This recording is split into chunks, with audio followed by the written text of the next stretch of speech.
พี่น้อง มึงดูนี่นะมึงส่วนกระเจี๊ยบเนี่ยโอ้ยอย่างไรพาเลาะมึงสมส่วน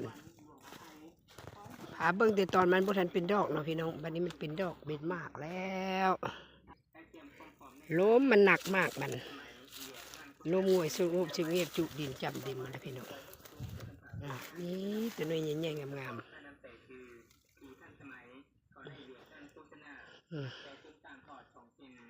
แมนเบิร์ดไปอันนั้น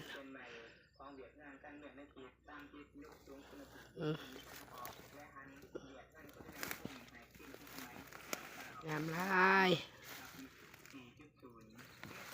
โอ้ยอันนี้เห็บ ว่ามันเห็บมหาเสน่ห์เลยเนาะอันนี้เนาะแม่แปลงนี่มันเห็บผาเพนี่นะว่ามันเห็บมหาเสน่ห์โอ้ยเจ็บคอพี่น้องเอ้ย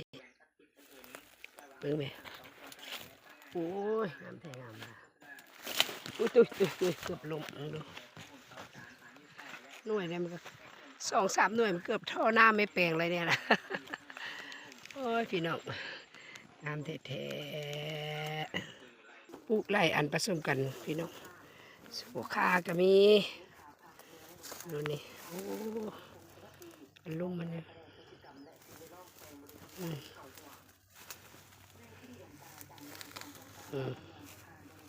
งาม